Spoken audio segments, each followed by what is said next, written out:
I want to get it closer to the water, and then I'm going to get the foot pegs adjusted. All right, Thomas, give me a shove. I think it's something you can do regardless of age, ability level. And then the idea of just, it's so relaxing, seeing things from a different perspective on the water. It's just phenomenal. As co-owner of Zeller Ski and Sports in Green Bay, now if I want to go this way, I actually lean the boat this way. David Zeller is seeing more people interested in kayaking. People now are starting to see this as more than an industrial waterway. They're starting to see it more as a recreational play area. David says with the growing popularity of the sport, it's essential for areas like Green Bay with the nearby Fox River to create access points for people to come out and enjoy it.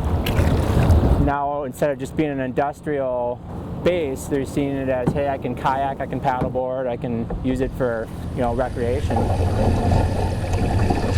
And the project manager for the city says the launch deck will be accessible to people with handicaps. It will have an easy access spot, so they'll sit down on a bench and then be able to transfer down, and then it will have a spot so they'll be able to enjoy the water. And it won't just be on the city deck. Kayak launches are being installed from Green Bay down to Oshkosh, connecting eastern Wisconsin on the Fox River. Definitely having more access points will be a plus to keep this sport growing at the pace it is. The plan goes to the full council next week. If approved, the launch site on the city deck could be open by the end of June. Clare Reel, Action 2 News, Green Bay. I wanted to go hunting this year because I really wanted a deer. 10-year-old Kyler Verbaten went out hunting Sunday with his dad for the first time. Squirrel kept distracting me, so I kept watching the squirrel. The squirrel just was jumping from tree to tree and everything. I was just doing weird stuff.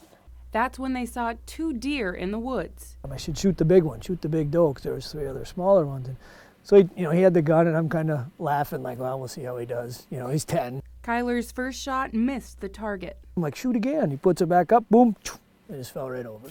His second bullet hit and killed 2 deer, the shot going through both animals. I was so excited and was jumped out of the stand, and I just ran down the ladder and ran out there to look at him. Not that we were trying for that, he was trying for the back one, but it's something special.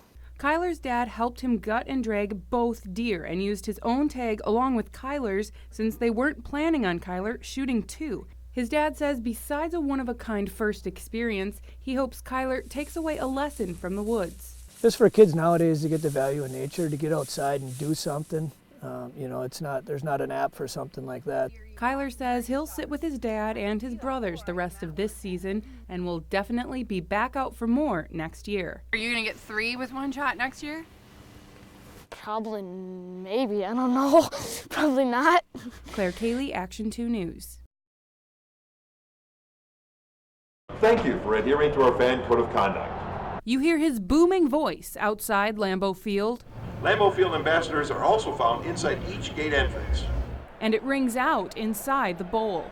Take it! Ladies and gentlemen, please welcome your 13-time world champion Green Bay Packers! His 10th year as the voice of Lambeau Field, Action 2 News anchor Bill Jarts remembers auditioning for the job. Number 12, Aaron Rodgers! Something he'd always dreamed of. And I reached over and my hand was shaking like a leaf, and I said, well, at least start talking, kid. Your hand will stop shaking. And so, good afternoon and welcome to Lambeau Field. And the rest is history. 10 years of history. Number 18, Randall Cobb! The task includes more than just reading. Jart spends much of the week leading up to the game studying the opponent's roster.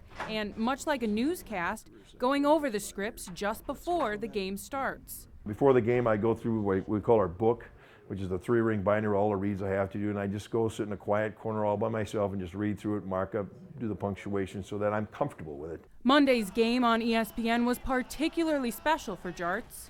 Tonight they're taking my introduction to the national anthem, and that's going nationwide, and so I said, I'm sure I'll take it easy, take a deep breath, and just go get them. They'll say, stand by and go. I was like, okay, now don't blow it. Whatever you do, don't blow this one. Here's public address announcer Bill Jarts. Ladies and gentlemen, to honor America, please stand and remove your hats. here to sing our national anthem, Valerie Music Company recording artist Ray Lynn. This is a special place, and I want to be a part of it. I want to be a part of something special. At Lambeau Field, Clare Reel, Action 2 News.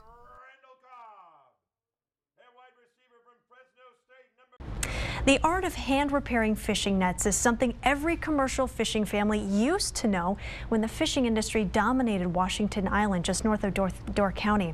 One man is keeping that tradition alive. Clare Reel brings us Jake's story and the history behind Ellefson Dock. This is a smaller version, but this is for you to keep. Man, I didn't think I looked quite that bad. No, you don't. 88-year-old Jake Ellefson is seeing himself through an artist's eyes for the first time. Paintings that capture Jake's upholding of tradition, hand-repairing fishing nets. She did very well to paint that darn thing, you know that? Yeah. A little crazy. The story behind the paintings and behind the man starts with Jake's father. Well, he was a commercial fisherman, and we grew up in the business. I had two brothers. They were each older than I am, a little older than I am. And we were all in World War II. And we enlisted, all three of us, in the service. After their time in the service, Jake and his brothers returned to Washington Island to take over their father's trade. So over the years, we accumulated all of that and had a great business. But it was obvious that there really wasn't a great future for young people in the business. He says the fishing industry has changed since Jake's father started in 1907. There were once 40 boats on the island. There are 2 left, and they are part-time fishermen. They fish a little in the spring of the year. In fact, they're on the lake today. Invasive species and plants in the water make fishing more difficult. As soon as the weather warms up, the algae blooms like crazy.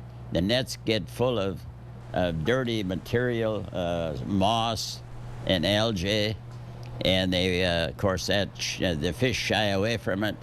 So all summer long, you can't catch any whitefish in a gill net. That's where Jake and his art come in, making the nets look new again. I cut that out of this net that I'm repairing. I cut all the netting out and replace it. Jake sits in an old building on his family's dock, repairing fishing nets by hand. I'm not too fond of cutting out the crap, you know, but I kind of enjoy this when I put it back together. Stringing out new nets. Yeah, you gotta be a little careful you don't get caught or we'll have a really big fish. And attaching them to the old. I'm about half speed compared to what I was when I was young. It's a process many would call an art, but Jake just says he's doing his job. Of course, it's very monotonous and time-consuming, and takes a lot of time just to repair one box of nets. After decades of work, Jake's art is now shown in another, after Amy Eliason captures it in paintings hanging in Green Bay's Nicolay Bank. This gal came up here last summer, and apparently she really got thrilled, you know, with it. Jake's happy to have his story told and shown to hundreds, but that's not why he does it. He just enjoys his fishing shack on the dock, his nets, and his island. I enjoy the summer, and our children come home, you know, and visit, and we have a very good life, I think. Jake says no matter if or when the fishing industry ends here, he'll keep repairing nets for whoever needs it, the one place he calls home. Reporting on Washington Island, off of Ellefson Dock, Clare Reel, Action 2 News. The 5 biography paintings entitled Jake's Story were unveiled at Nicolay National Bank in downtown Green Bay on Friday. Green Bay artist Amy Eliason painted them after hearing Jake's story and connecting with him over their shared Norwegian heritage. What a story there.